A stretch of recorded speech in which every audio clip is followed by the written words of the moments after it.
Bonjour à tous. Bonjour à tous. Bienvenue à ce webinaire Cancer et emploi, parlons-en. Nous allons attendre peut-être quelques secondes parce que là, je vois qu'il y a des spectateurs qui sont encore en train de nous rejoindre. Donc, bienvenue. Aujourd'hui, c'est la Journée mondiale des malades. Il y a une semaine, c'était celle de la lutte contre le cancer. C'est à cette occasion que nous avons organisé ce webinaire Cancer et emploi, parlons-en. En effet, le nombre de salariés touchés par un cancer est en constante évolution et pourtant la maladie n'est pas encore un sujet d'entreprise. En tant que dirigeant professionnel des ressources humaines, collègues, managers ou malades, nous sommes tous concernés par cette thématique et mettre en place une politique d'inclusion de la maladie au travail est donc une innovation sociale qui répond à un enjeu majeur. Et c'est pour parler de ça que nous sommes là aujourd'hui. Donc, en présence de nos intervenantes que je vais vous présenter dans quelques instants, nous allons aborder différentes questions. Comment informer et orienter au mieux vos salariés aux différentes étapes de la maladie? Quelle posture adopter? Et concrètement, qu'est-ce qui peut vous aider? Comment favoriser le maintien en emploi des personnes et prévenir durablement l'absentéisme? Et enfin, comment Efficience Santé au Travail vous accompagne à chacune des étapes? Donc, pour parler de tout ça, j'ai le plaisir d'accueillir le docteur Amar Gilles, qui est médecin du travail. Bonjour, docteur. Bonjour. Effectivement, je suis médecin du travail en interentreprise, régulièrement confrontée à la problématique du retour au travail pour des salariés qui ont eu un cancer. Et en tant que conseiller de l'employeur, conseiller du salarié, on a toute notre place service de santé pour aider et lever les obstacles qu'on rencontre. Merci, docteur. Et j'accueille également Claire Desarnaud, qui est cofondatrice et associée de We Care at Work. Bonjour, Claire. Bonjour Natacha, bonjour Géraldine, bonjour à tous. Je suis Claire Desarnaud, cofondatrice associée donc, de We Care at Work, une entreprise que nous avons créée avec mon associé suite à nos expériences de vie de la maladie. Mon associée Anne-Sophie a eu un cancer, moi j'ai été aidante, j'ai accompagné ma sœur on a donc voulu mettre nos expériences de vie, nos compétences au service de cet enjeu de société et en développant donc différentes solutions pour réconcilier maladie et travail. Je suis ravie d'être avec vous aujourd'hui. Merci, Claire. Donc, avant de commencer, une petite indication pour nos spectateurs. Si vous avez des questions à poser, vous pouvez les poser via le Q&R, donc le question-réponse, et nos intervenantes y répondront en direct ou à la fin de la présentation. Nous allons également, nous, vous poser quelques questions auxquelles vous pourrez répondre via la discussion. Voilà. Et donc, nous allons commencer. Docteur Amargil, est-ce que vous pouvez nous en dire un peu plus sur le sujet du cancer et donc plus particulièrement du cancer au travail? Oui, quand effectivement c'est un sujet qui nous préoccupe régulièrement, c'est un sujet qui va nous préoccuper de plus en plus dans la mesure où malheureusement le taux des cancers va augmenter. De plus, le départ de l'âge à la retraite étant reculé, on a des salariés vieillissants qui vont être exposés aussi au risque de cancer. Le cancer est entré dans l'entreprise. Il est entré parce que certes, il y en a plus, parce qu'il y a des diagnostics précoces. Il est entré également parce que les traitements, et ça c'est une bonne chose, les traitements permettent un retour dans le monde du travail parce qu'ils sont mieux tolérés, parce qu'ils sont mieux ciblés, parce que les traitements ont moins d'effets secondaires.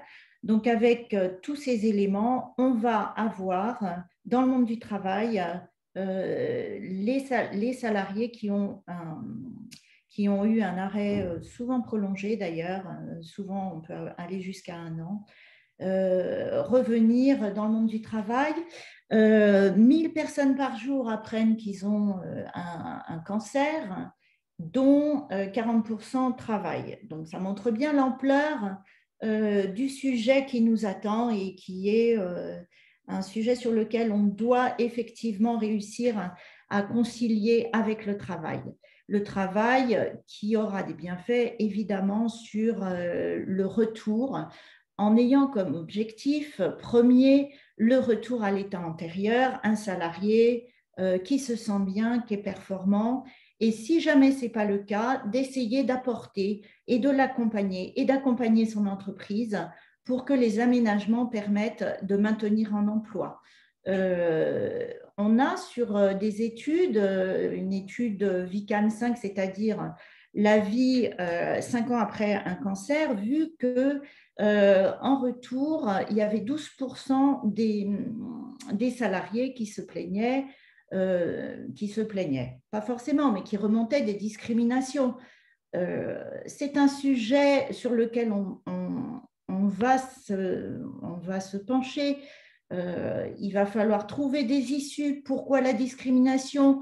Qui discrimine? Comment, face à ce retour, essayer de justement traiter et améliorer le retour de la maladie? Voilà de nombreuses questions qui nous sont posées. Nous, services de santé, on se bat pour le maintien dans l'emploi. On évite la désinsertion professionnelle et on voit que le taux d'emploi à 5 ans passe de 87 à 75%. Alors évidemment, on va avoir un parcours de la maladie, certains cancers qui vont avoir du mal à tenir le monde du travail. Pourquoi? Parce qu'ils sont d'emblée plus graves, d'emblée plus agressifs. Donc, il y a une partie de la perte de l'emploi qui est liée à la gravité de la maladie, mais pas que. Et sur la partie sur laquelle on peut agir, sur la flexibilité, sur la souplesse que l'on peut faire en fonction du retour à l'emploi, des séquelles restantes, c'est là où on peut, nous, intervenir et travailler ensemble. Merci, docteur.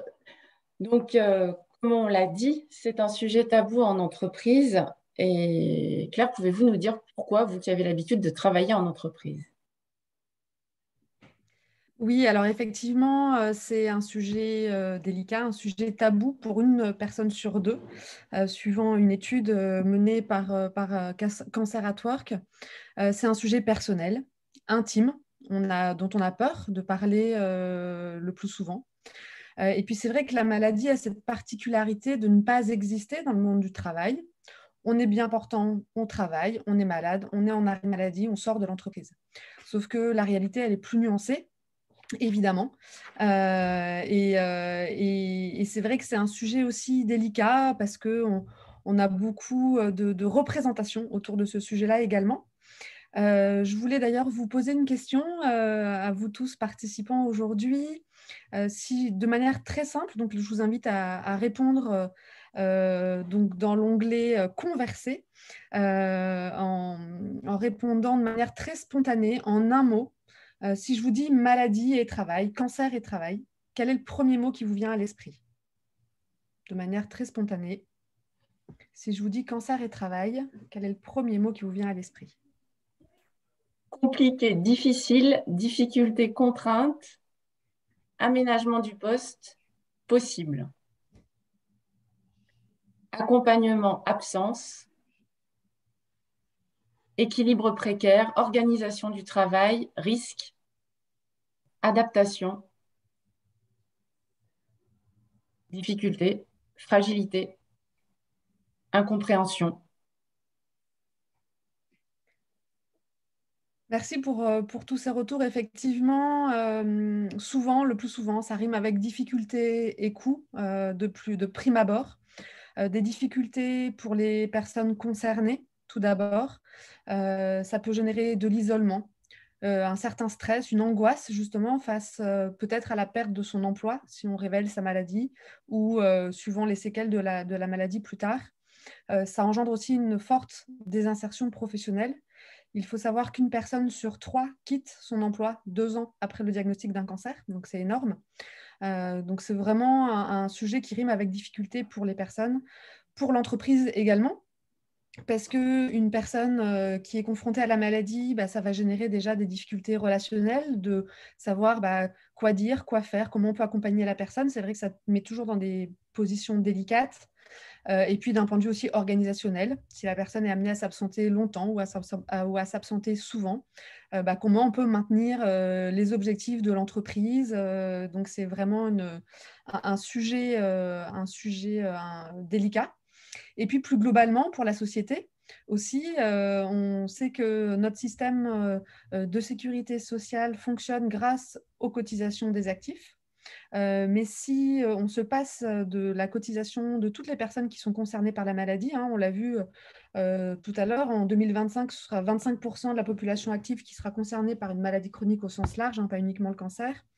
Ça peut mettre en péril ce système de santé, ce qui nous permet aujourd'hui de nous faire soigner quasiment gratuitement. Je pense que on est tous d'accord pour dire que c'est une grande chance en France, parce que dans d'autres pays, ça se passe malheureusement pas comme ça.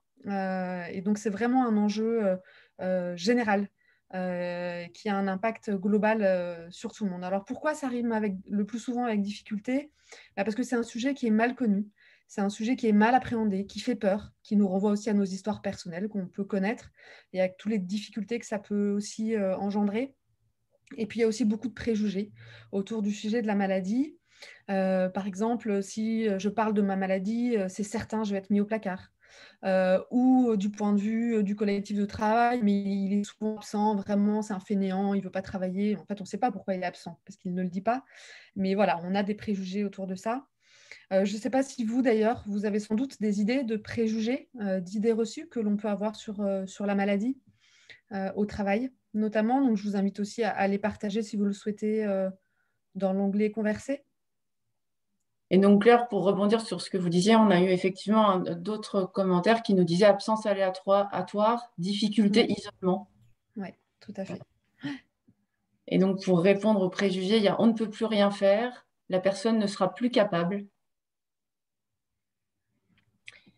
Et on a eu aussi incompréhension du management sur les contraintes. Ouais. Et tu ne sers plus à rien. Ouais, donc vous voyez, ce sont des paroles qui sont dures et qui sont aussi, donc ça rejoint un petit peu les commentaires que vous avez partagés, quand à capacité à tenir son poste, c'est vrai qu'on entend souvent il est malade, il est donc forcément moins compétent, moins performant. En fait, non, la situation de la personne, elle change, effectivement. Elle va peut-être avoir besoin de bénéficier d'aménagements pour lui permettre de mieux concilier son parcours de soins et sa vie professionnelle. Mais en parallèle de ça, on peut regarder les choses différemment parce que face à une épreuve de vie comme la maladie, on développe des compétences. Ces fameuses soft skills, ces compétences douces qui sont précieuses en entreprise et dont on parle beaucoup en ce moment. Et face à la maladie, face à cette épreuve-là, les personnes en développent et ce sont des compétences qui sont précieuses dans le monde du travail.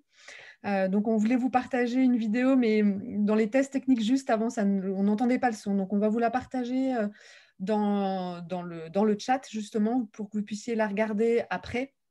On vous invite à aller la voir. C'est une vidéo qui a été faite par l'association Cancer at Work et qui, justement, parle de cette compétence Fighting Cancer qui est possible d'afficher sur le réseau social LinkedIn en tant que compétence professionnelle à part entière. Parce que face à la maladie, on va développer une certaine forme de combativité, de positivisme, de prise de recul, de gestion du stress, de gestion des priorités. On va aborder la vie de manière différente une fois qu'on a fait ce combat contre la maladie. Et donc, cette vidéo permet justement de changer de regard sur la maladie et sur le fait que oui, ça a un impact sur la vie de la personne, sur la vie d'une équipe, mais ça peut être aussi une source de création de valeur humaine, tout d'abord, et puis économique aussi, plus globalement pour l'entreprise. On a vraiment tous à y gagner, à changer de regard sur la maladie. Travailler à une meilleure inclusion, c'est bénéfique pour tous, pour les personnes concernées en premier lieu, évidemment, mais aussi pour les équipes qui sont fortement impactées, aussi pour l'entreprise de manière générale. Pour les personnes, ça va leur permettre de rester en emploi, de bénéficier de ce droit constitutionnel qui est l'emploi, le travail, qui est aussi le premier lieu de lien social. Donc, c'est vraiment important. Ça permet d'avoir un meilleur revenu aussi, d'avoir une utilité. Pour l'entreprise, c'est vraiment un sujet d'engagement auprès des collaborateurs, parce qu'une entreprise qui sait prendre soin des plus fragiles, elle sait prendre soin de tous. Et on le voit dans les entreprises, c'est vraiment un sujet qui engage énormément parce qu'on est malheureusement tous concernés, si ce n'est au travail, dans notre vie personnelle. Donc, ça parle beaucoup aux collaborateurs. Donc, c'est vraiment un axe d'engagement fort qui, du coup, a un impact également économique sur l'absentéisme, sur le mieux-être général de tous les collaborateurs. Et je vais vous partager aussi une deuxième vidéo en commentaire. Là, le témoignage d'une entreprise de 250 salariés qui a agi sur le sujet du cancer au travail et 3 ans après, qui a eu les bénéfices qui sont l'engagement des collaborateurs et une diminution forte de son taux d'absentéisme. Donc, je vais vous mettre le lien pour que vous puissiez aller les voir si vous le souhaitez après. Voilà, on est désolé de ne pas pouvoir vous les partager. Et donc, justement, effectivement, hein, dans les commentaires, on avait aussi, on nous fait comprendre que l'on est malade et que cela va poser des problèmes dans l'organisation. Et donc, Claire, est-ce que vous pouvez nous partager des bonnes pratiques, justement, des entreprises et des employeurs pour permettre Oui, que bien ça se passe sûr. bien? Alors, je vous partage la vidéo. Voilà, comme ça, hop. Ça, c'est fait. Alors, au niveau des bonnes pratiques, alors déjà, ce qui est important d'avoir en tête, c'est qu'il n'y a pas de recette toute faite, parce que chaque personne est différente, chaque situation. Après, il existe un certain nombre de choses, des dispositifs dont le docteur Amagil va vous parler après, mais après, en termes de posture et de manière, effectivement, d'aborder le sujet, il y a plusieurs points que je peux vous partager aujourd'hui. Le premier, c'est au moment de l'annonce, déjà. C'est effectivement important que les personnes puissent se sentir en confiance. On l'a vu, il y a beaucoup d'a priori, beaucoup de questionnements qui peuvent se poser autour de la maladie, du cancer. Et c'est important que les personnes puissent savoir que dans leur entreprise, elles pourront être accompagnées, elles pourront bénéficier effectivement d'une écoute, qu'elles ne seront pas mises dans un placard, par exemple. C'est souvent les premières appréhensions que les personnes nous confient. Et donc, du coup, pour ça, pour instaurer la confiance, c'est important d'en parler, de sensibiliser, de libérer la parole sur justement le sujet de la maladie au travail. Et en libérant cette parole, les personnes elles pourront être actrices, justement, et puis solliciter en interne ou en externe les différents professionnels de l'accompagnement. Après, pendant l'arrêt de travail, ce qui est vraiment une clé importante, c'est de pouvoir garder le lien.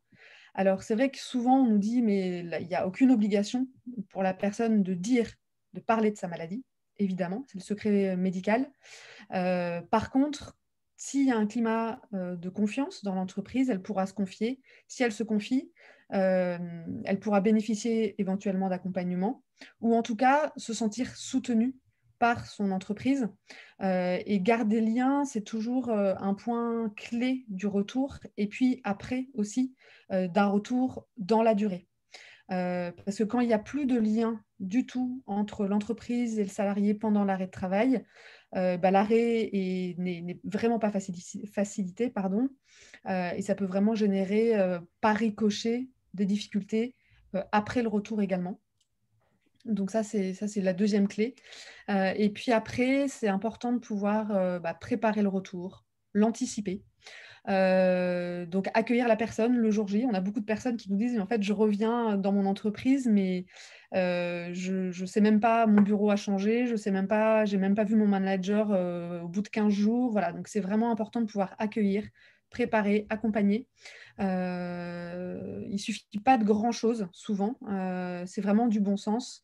Et c'est certain que la maladie fait peur, mais la maladie fait partie de la vie, comme une naissance, comme voilà, et donc c'est important de pouvoir l'accueillir et de respecter toujours. Ça, c'est un point aussi important que je veux vous partager. C'est comme chaque personne aborde les choses de manière un peu différente, c'est juste de pouvoir l'interroger sur est-ce que tu veux qu'on garde le lien? Comment tu souhaites à ton retour que ça se passe? En fait, d'interroger la personne sur comment elle voit les choses. Et si la personne dit, par exemple, non, non, j'ai vraiment besoin de couper, voilà, très bien. Donc, de respecter ça. Par contre, au bout de 6 mois, par exemple, de renvoyer un petit message. On pense à toi, juste ça.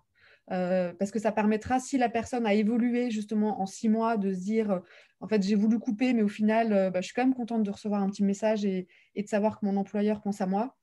Je vous assure, ça fait vraiment la différence sur l'inclusion et sur le travail d'accompagnement après. Et Claire, là, justement, on a un commentaire d'une spectatrice qui nous dit lors du retour, peu importe la pathologie, c'est difficile d'entendre: Ah, tu es là, je pensais que tu ne reviendrais pas. Il faut en penser Ouais, quoi? Alors, j'en profite aussi pour dire qu'il y a un livret de l'Institut national du cancer qui s'appelle Les mots qui blessent, voilà, oui, qui est tout à fait. intéressant sur ce point-là. Complètement. Bah, j'allais en parler justement parce que c'est vrai qu'il y a beaucoup de... En fait, comme on se sent un peu démuni, on ne sait pas trop quoi faire, quoi dire. Malheureusement, souvent, il y a des maladresses qui sont effectivement adressées. Et dans ces cas-là, le point important, c'est effectivement bah, de pouvoir sensibiliser, en parler.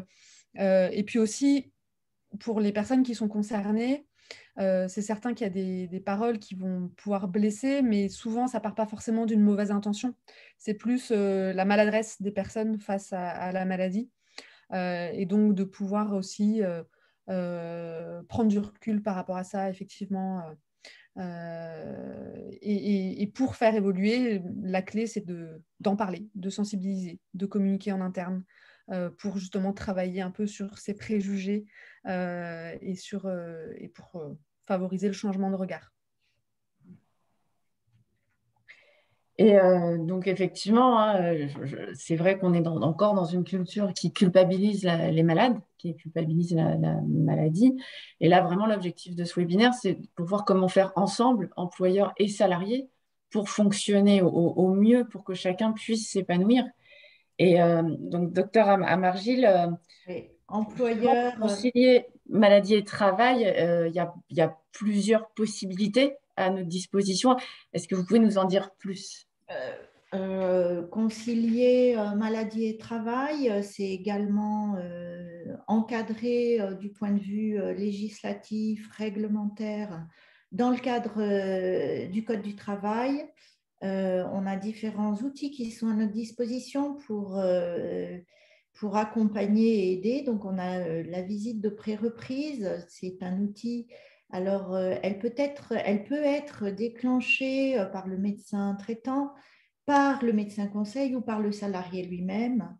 Le médecin conseil souvent a reçu le salarié parce que les arrêts longs sont souvent convoqués et c'est lui qui lui propose de commencer à prendre contact avec son médecin du travail parce qu'on est à distance du soin et que le retour au travail les contours commencent à se dessiner. Parfois, la limite, c'est que le salarié qui peut la solliciter n'est pas informé que ça existe. Donc ça, c'est une bonne chose aussi à nous d'augmenter et à l'employeur aussi la connaissance des dispositifs qui existent et dont il peut, et qui peut actionner. Ces visites n'empêchent pas la visite de reprise qui est obligatoire après un mois, après 30 jours d'arrêt maladie, dans les 8 jours de la reprise. Ça, c'est à l'approche de la reprise.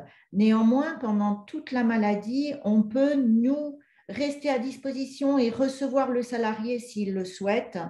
Même pendant les soins aigus, il a la possibilité de venir demander une consultation ainsi que l'entreprise. Et à ce moment-là, quand on va faire la visite de pré-reprise, qu'est-ce qu'elle va permettre? Donc, ça, c'est la diapositive suivante. Elle va permettre, déjà, cette visite, tous les cancers toutes les histoires de vie sont différentes. Il y a un point commun sur cette visite de pré-reprise, c'est que c'est une visite chargée d'émotions pour tous. C'est des gens qui arrivent,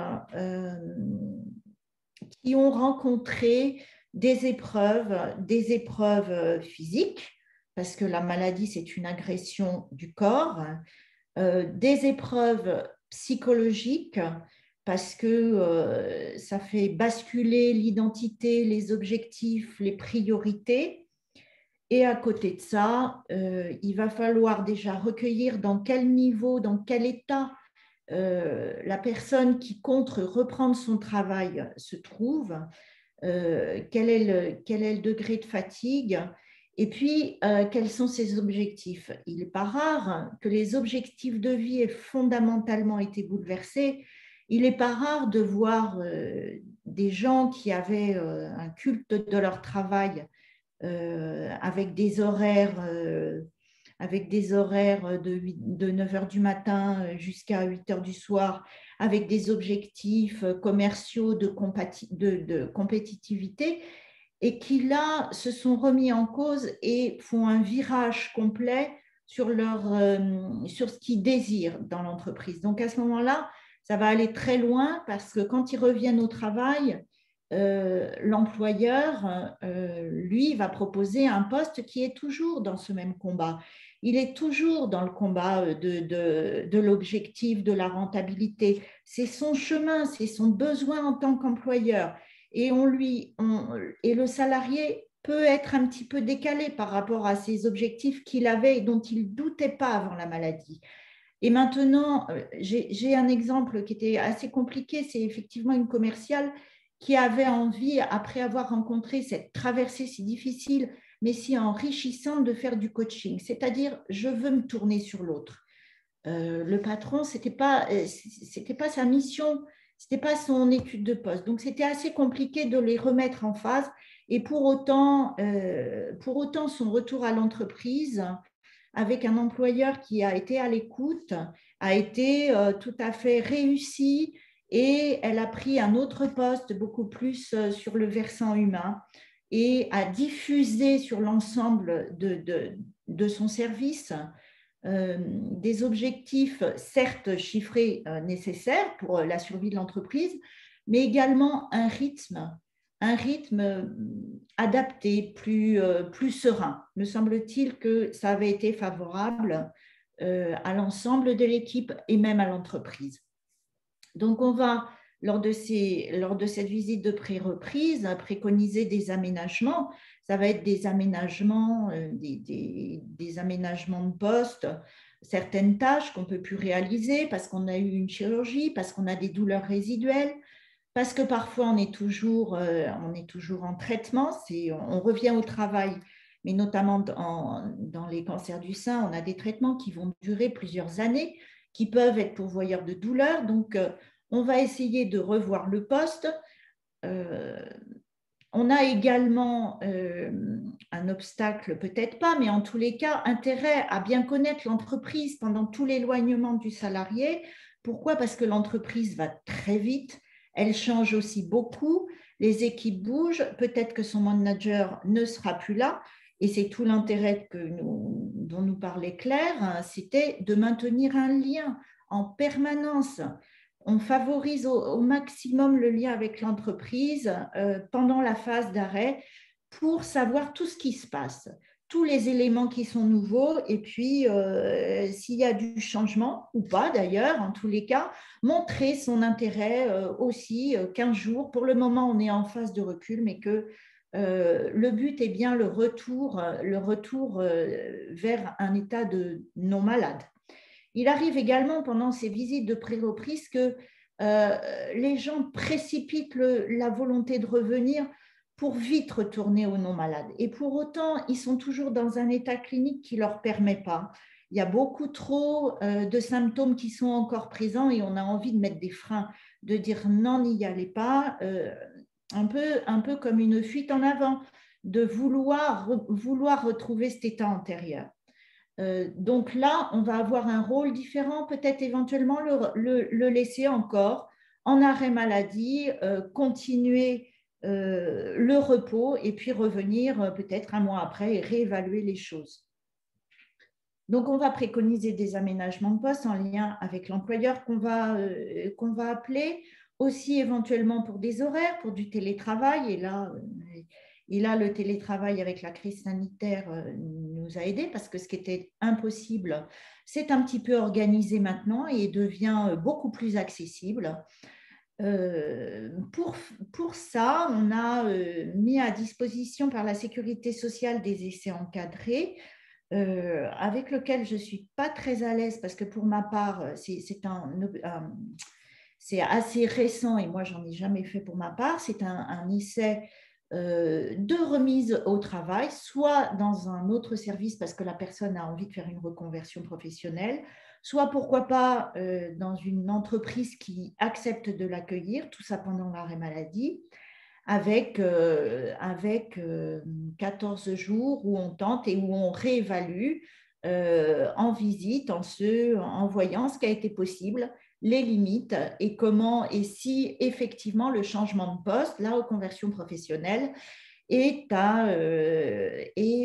favorable ou s'il faut encore travailler, éventuellement faire un autre essai encadré. Un outil qui est bien rodé maintenant, c'est le temps partiel thérapeutique, parce qu'il est très souple. On peut passer un temps de travail variable en fonction de l'état de la personne. On peut même désormais faire un temps partiel thérapeutique fractionné. Et c'est là où on a un intérêt à être en lien avec les médecins conseils de la sécurité sociale, parce que spontanément, ce n'est pas toujours simple ce qu'on demande. On peut avoir un mi-temps thérapeutique et il va falloir être très inventif. Certains salariés qui reviennent qui ont eu un cancer ont 2 mi-temps, 2 employeurs. Comment répartir le mi-temps thérapeutique quand ils reviennent? Quand le salarié, par exemple, nous dit je veux uniquement mon emploi du matin parce qu'il est moins fatigant. Donc, tout ça, ça va se faire en lien. Tout ça, ça va se faire dans l'écoute avant tout de ce qu'a travaillé le salarié, de ce qui lui semble le plus adapté. Certains vont dire, moi, je n'arrive pas à me lever le matin, donc on va favoriser le mi-temps l'après-midi. D'autres habitent à 2 heures, on va favoriser le mi-temps en journée complète, une journée sur 2. Tous les cas de figure vont être discutés et faire d'un socle commun, ensuite un focus en devenant un sur-mesure entre le salarié et son entreprise. Alors, la demande de reconnaissance de travailleurs… Docteur, oui, justement, on a une question. Peut-on avoir une reconnaissance de travailleurs handicapés dans le cadre du cancer pour favoriser l'adaptation du poste de travail? Oui, alors on peut. Le premier obstacle, c'est le salarié lui-même. C'est bien la problématique de la reconnaissance de qualité de travailleur handicapé. On arrive chez des gens qui sont très fragiles. Ils ont été fragilisés. Ils ont beaucoup de mal à rentrer dans le mot handicap. Et ce mot est compliqué et beaucoup de personnes pourraient avoir une reconnaissance, mais sont effrayées par le vocabulaire. Je pense qu'on pourrait aussi travailler sur une autre façon de renommer le mot handicap qui évoque toujours quelque chose de négatif, toujours un frein définitif. Mais oui, on peut avoir une reconnaissance en qualité de travailleur handicapé. Alors, tous les freins du salarié par rapport à ce vocabulaire qui lui fait peur et dont il ne veut pas, en revanche, c'est un outil pour nous de discussion avec l'employeur qui est accessible quand on objective que l'aménagement qu'on fait, c'est vraiment c'est lié aussi à la santé. Pourquoi? Parce qu'un employeur, quand on fait des aménagements, il a toujours la difficulté de se dire je ne veux pas que l'ensemble de l'équipe vienne me demander des aménagements. Avec ce langage travailleur handicapé, on arrive à instituer que les aménagements qu'on demande, ils ont une réalité médicale. Et donc, pour lui, c'est quand même une aide. C'est quand même une aide de voir que ça reste concentré sur la personne. D'autant plus que ces personnes qui ont un cancer, il va avoir son retour au travail dans l'immédiat. Son mi-temps thérapeutique est quand même limité à 1 an. Derrière, il n'est pas toujours en état de reprendre son travail temps plein. Il peut rester… Alors, on a d'autres possibilités. Si au bout d'1 an, on voit que le mi-temps thérapeutique arrive à terme et que le salarié ne peut pas reprendre, on va activer une invalidité, mais on aura quand même une perte de salaire. Et puis, il va reprendre éventuellement soit en invalidité, soit il va reprendre temps plein. les gens le monde du travail va oublier sa maladie. Plus on s'éloigne, si on est à 5 ans, lui, il sera toujours dans sa mémoire parce que son traumatisme restera et puis probablement qu'il aura, au mieux, il guérit complètement. C'est une histoire qui est passée, mais il peut avoir soit des récidives et à nouveau des retours. On a même des gens qui arrivent, et ça, on peut saluer les progrès de la médecine, qui arrivent au stade de métastase à tenir des postes, et ça, c'est quelque chose qui n'existait pas autrefois. C'est simplement que les progrès font que le retour à l'emploi, ça ne se voit plus. L'employeur n'est peut-être pas informé parce que les métastases, il n'est pas obligé d'en parler. Ça peut apparaître 3 à 4 ans après, mais il reste à l'emploi. On a oublié que c'était un salarié fragile parce que l'arrêt maladie, finalement, ça faisait 4 ans.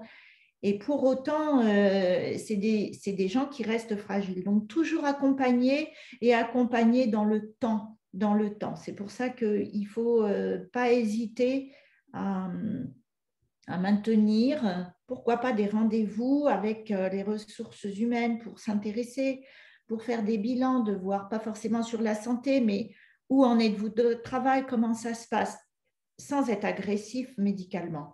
Juste votre poste et l'échange de votre travail. Et après, maintenir, tisser du lien, tisser du lien. Alors, sur notre équipe, je termine avec le service de santé au travail, parce qu'on a quand même de multiples outils qui nous permettent d'accompagner au mieux. On a, en plus de ces visites, on a des équipes pluridisciplinaires qui interviennent quand on demande un aménagement de poste. Ce n'est pas si simple pour l'employeur. Donc, la visite de pré-reprise, il faut la faire relativement en amont et pas la semaine d'avant la reprise, parce qu'il arrive parfois une reprise prévue, on est obligé de la décaler parce que l'employeur, il lui faut du temps, il nous faut du temps pour amener l'ergonome et voir quels sont les équipements, qu'est-ce qu'il va pouvoir nous proposer. Il nous faut du temps aussi pour actionner éventuellement les psychologues, pour développer les partenariats. Et un acteur qui est fondamental dans ces problématiques de cancer, c'est l'assistante sociale. Il y a beaucoup d'outils qui existent et c'est l'ignorance des salariés qui est tout à fait étonnante. Ils ne savent pas. Ils savent pas. Ce qui est à leur disposition. Par exemple, ce que peut proposer leur assureur, ce que peut proposer le service social. Voilà, donc ça, c'est important aussi qu'on soit tous autour du salarié qui va revenir. Et oui, c'est aussi pour ça que c'est important que les employeurs soient conscients de toutes ces possibilités qui s'offrent à leurs salariés aussi pour les en informer. Et alors, j'ai une question, docteur Amargil. Le mi-temps thérapeutique peut-il être refusé par l'employeur? Oui. C'est mal vu, c'est relativement mal vu. Le mi-temps thérapeutique, oui, il peut être refusé dans son organisation. C'est-à-dire qu'on va dire à un employeur, eh bien moi, je veux qu'il vienne, par exemple, de 10h à 16h, et puis qu'il ait une pause le mercredi en milieu de semaine. L'employeur, mais à ce moment-là, ça se fait avec un échange tripartite entre moi qui rappelle le salarié en disant « je viens d'avoir votre employeur, il a des contraintes ». Alors, c'est arrivé pendant la Covid pour des organisations de jauge où quand on faisait revenir un salarié en mi-temps thérapeutique aménagé, moi j'ai un employeur qui m'a dit « je suis embêtée parce que dans ma jauge, est-ce que ça serait possible ?» qui reviennent, par exemple, le lundi en journée continue. On discute, on essaye, on évalue et on essaye d'arriver à un terrain d'entente. Oui. Et globalement, il faut qu'on y arrive. Hein. En fait, je trouve qu'on n'a pas le choix. On est le service de santé au travail et puis tous les services de soins qui sont en amont.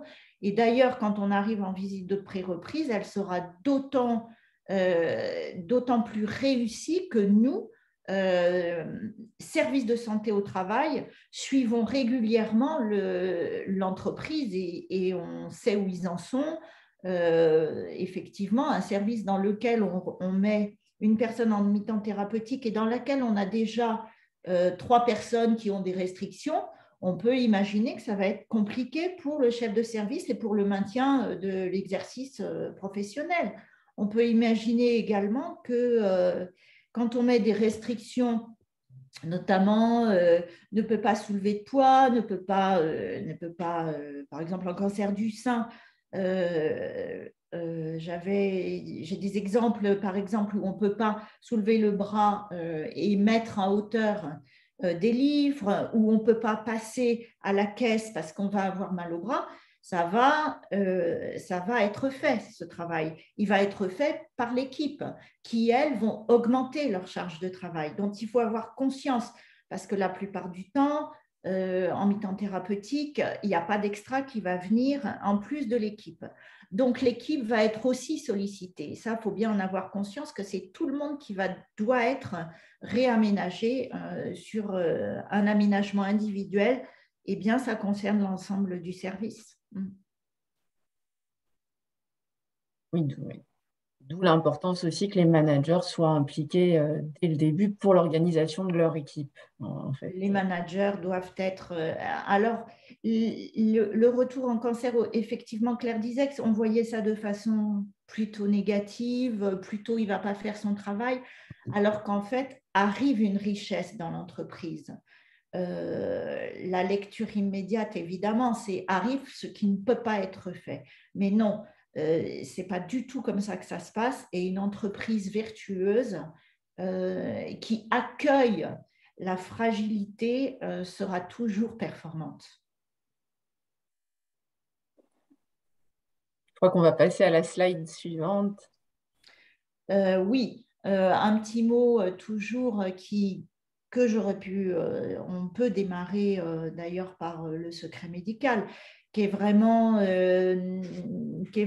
indispensable pour la confidence. Et la confidence est essentielle dans le cadre de la visite médicale.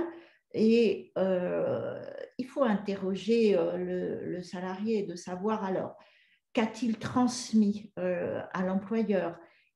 Qu'est-ce qu'il veut? Est-ce que… Alors, il y en a qui vont dire, bah, moi, je lui ai dit que j'avais un cancer, je lui ai dit que j'avais de la chimiothérapie, je lui ai tout dit. On doit absolument être informé du degré d'information de son employeur pour avoir le même niveau de communication. Le secret médical, bien évidemment, il préserve. On va coder ensuite pour transmettre le message sur la fiche, sur l'attestation, sur les recommandations, et on va épurer, bien sûr, de toute la problématique médicale.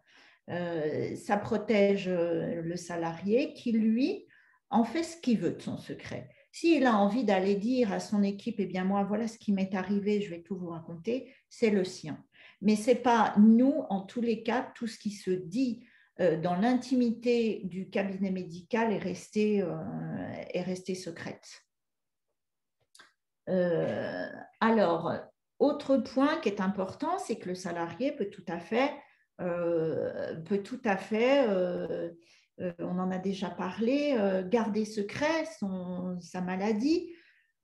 Il faut s'interroger pourquoi il a envie de le garder secret. Souvent les salariés le disent, du moins pour le cancer. Hein. Pour d'autres pathologies, je pense à des pathologies comme le sida. C'est sûr que les gens ne souhaitent pas le dire, mais notamment en cancéro, c'est assez fréquent que le salarié ait déjà un tel débordement émotionnel de ce qui vient de traverser que c'est assez difficile de revenir. Maintenant, il peut tout à fait dire « j'ai eu des soucis de santé » et personne n'en saura rien et c'est à lui, c'est son choix, c'est son rythme. On va suivre son rythme.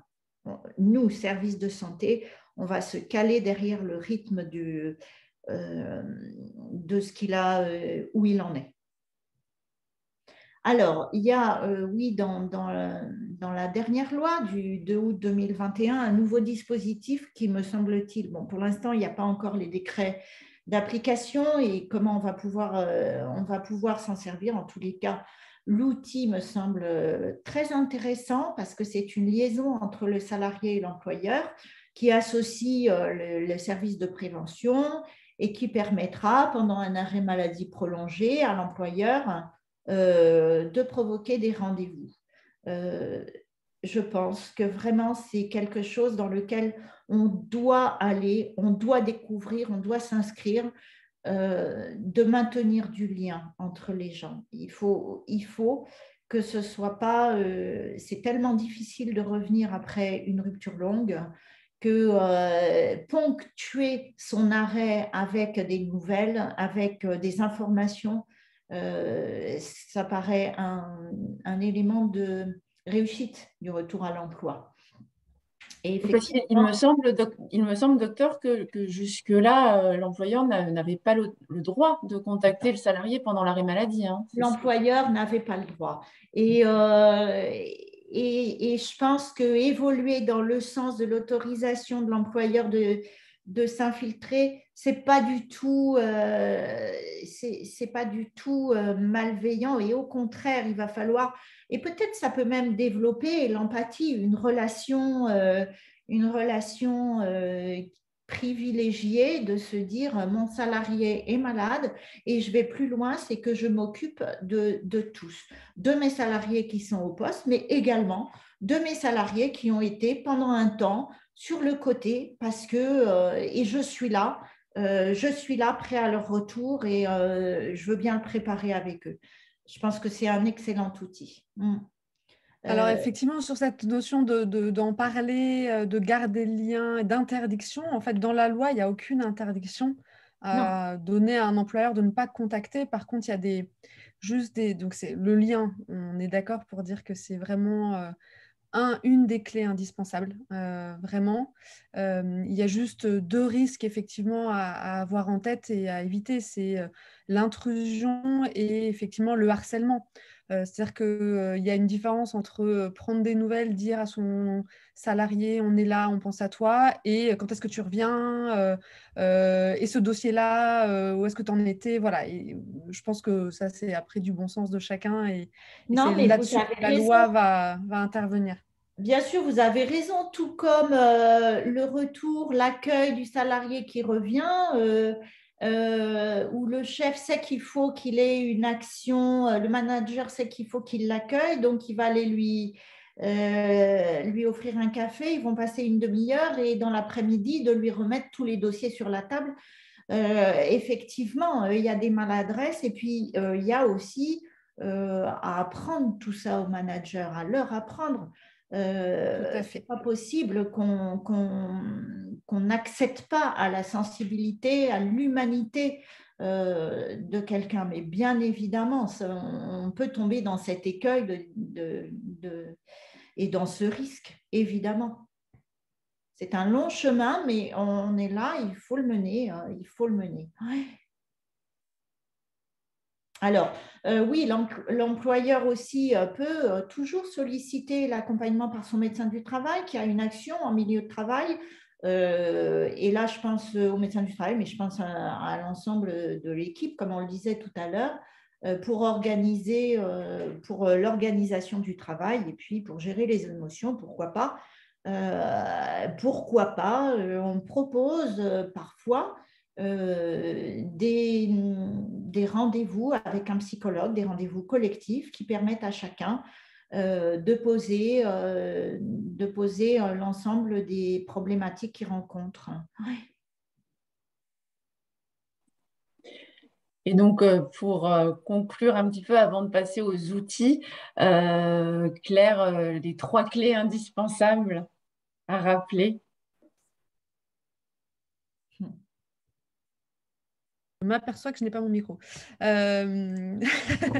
Oui, effectivement, pour conclure, et ça synthétise plutôt effectivement tout ce qu'on a évoqué avec le docteur Amagil, c'est les 3 points indispensables, c'est vraiment de pouvoir libérer la parole, lever les tabous dans l'entreprise. Ça permet d'instaurer la confiance et justement de faire en sorte que ce soit un sujet qui ne nécessite plus de, on va dire, de difficultés. C'est vraiment l'objectif et ça y contribue. Alors après, c'est un sujet qui s'installe dans la durée aussi, hein, évidemment. Ça ne se fait pas en un claquement de doigts, mais en tout cas, voilà, l'année est ponctuée de marronniers qui sont des occasions d'en parler. Il y a, voilà, aujourd'hui, par exemple, c'est la Journée mondiale des malades. Il y a la semaine de lutte nationale contre le cancer en mars. Il y a Octobre Rose, Movember.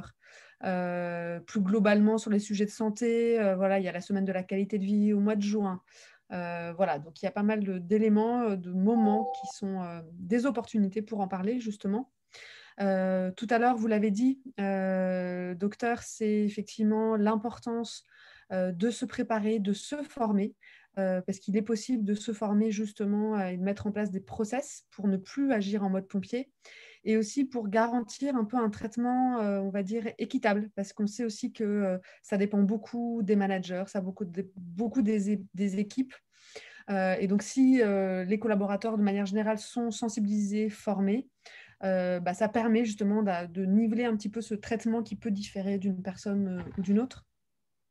Et puis, évidemment, la troisième clé, accompagner les situations et puis s'interroger de manière très simple, en fait, sur, en tant qu'employeur, si moi, demain, je suis concernée, comment j'aimerais que ce soit traité, abordé dans mon entreprise. Et ça peut déjà être une première piste pour justement mettre en place des actions derrière. Et voilà. Donc là, juste, je ne sais pas si Natacha, Allo Alex, c'était avant Oui, ou alors après, du juste coup. après, parce que du coup, là Juste maintenant, après, on a changé. OK, on va vous ça faire marche. un petit panorama des outils à disposition. Et donc, on commence effectivement par Allo Alex, qui est un service gratuit proposé par We Care at Work. Claire, Oui, donc juste un petit mot effectivement sur ce service solidaire qu'on met à disposition du plus grand nombre, qui est une ligne téléphonique, donc un numéro vert, et un blog, alloalex.com, qui permet d'apporter des éléments de réponse justement à toutes les questions qui se posent autour du cancer, de la maladie en général, toutes les maladies chroniques, et le travail. Qu'on soit une personne concernée directement par la maladie, qu'on soit un aidant, qu'on soit un manager, un collègue, un dirigeant. Et donc, ça permet de donner des premiers éléments de repère et vraiment, c'est une ligne d'information et d'orientation qui va justement après, en fonction de la problématique, inviter la personne à se rapprocher de son service de santé au travail ou de son référent handicap dans son entreprise ou d'une association de patients ou voilà, en fonction des sujets abordés. merci. Donc, je vais aussi vous parler de l'accompagnement de la Ligue contre le cancer, qui propose pour les salariés un service gratuit de coaching d'aide au retour à l'emploi et qui propose également pour les entreprises des sensibilisations aux questions du cancer en milieu professionnel et des accompagnements. Et pour aller plus loin, en tant qu'entreprise, donc c'est la slide suivante, l'Institut national du cancer a élaboré une charte des 11 engagements pour accompagner les patients atteints de cancer et promouvoir la santé. Donc cette charte, en tant qu'employeur, vous y adhérer gratuitement, évidemment. C'est un engagement moral de mettre en place des mesures dans votre entreprise et pour accompagner les patients et pour promouvoir la santé. Elle est liée à un club des entreprises et à des ateliers qui sont proposés, à des documents, à une journée de formation. Et donc, nous organisons un webinaire le 24 février 2022 à 11 h avec l'Institut national du cancer pour vous présenter cette charte, en fait, en espérant que la plupart d'entre nous la signeront et y adhéreront. Et enfin, simplement pour vous mettre à disposition tous les sites et les documents d'information. Donc, il y a un mémo réalisé par We Care at Work qui vous sera envoyé après ce webinaire. Vous pourrez retrouver le replay du webinaire sur notre page et également un livret cancer et emploi réalisé par Efficience Santé au Travail. Et puis, tous les sites qui sont extrêmement riches. L'INCa, la Ligue contre le cancer, la Fondation ARC, et la Camille qui propose des documents de prévention, d'accompagnement. Je vous l'ai dit, l'INCA propose aussi les mots qui blessent. Enfin voilà, c'est très très riche. Donc je vous invite à aller voir. Et enfin, vous pouvez nous contacter. Donc vous recevrez la présentation avec les adresses de contact. Donc, je vous remercie à tous. Et donc, il y avait quelques questions. Si on peut juste passer à la slide suivante, je crois que voilà. Alors, on avait une question pour le docteur Amargil. Dans le cadre d'un cancer avec un arrêt longue durée, j'avais compris que le temps partiel thérapeutique, comme l'arrêt maladie, pouvait aller jusqu'à 3 ans. Pouvez-vous confirmer si c'est 1 an ou 3 ans? C'est 1 an. Le mi-temps thérapeutique, c'est 1 an. Oui, oui, oui. On peut maximum de pousser éventuellement en lien avec le médecin conseil jusqu'à 18 mois, mais il est établi pour 1 an. Après, ça bascule en demande d'invalidité, bien moins bien rémunérée, temporaire aussi, hein, mais qui permet aussi de maintenir un temps partiel. D'accord, merci. Alors, nous avons une autre question. Légalement, y a-t-il une suspension du contrat de travail durant l'arrêt de travail? Oui.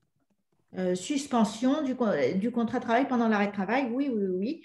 Et d'ailleurs, le mi-temps thérapeutique est un équivalent d'un arrêt de travail aussi. Ouais. D'accord.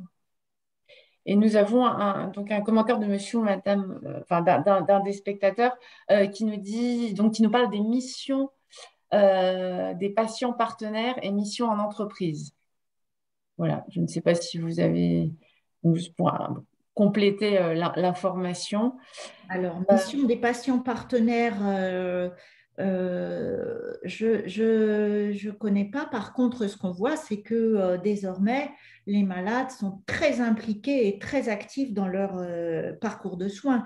Et les REX, les retours d'expérience des patients, deviennent presque une science à elles seules.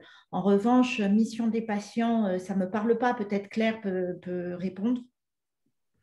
Oui, effectivement, les patients partenaires sont des patients, anciens patients qui souhaitent valoriser justement cette expérience de vie de la maladie. Il y a des modules de formation qui existent justement dans ce sens. Et oui, c'est certain, en tout cas nous, dans l'équipe Wikaratoire, vu qu'on a tous été concernés, on a plusieurs patients partenaires dans l'équipe, on est convaincus qu'évidemment, ces patients partenaires ont un vrai rôle à jouer dans la prévention, dans la sensibilisation, et donc au sein des entreprises, dans le monde en général. Donc c'est effectivement un point important et puis qui est amené à se développer également. Donc tout à fait, oui. Et donc oui, évidemment, il y a un diplôme universitaire à la Sorbonne qui sont formés pour être accompagnés. Je pense que ça fait partie des patients experts, en fait. C'est Oui, ça, exactement, tout oui. à fait, tout à fait.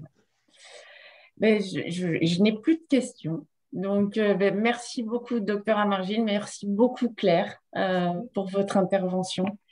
Et donc, merci aux spectateurs. J'espère que ça a été bénéfique.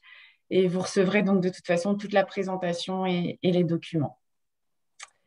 Au revoir à tous. Merci. Merci. Au Bonne revoir. fin de journée, au revoir.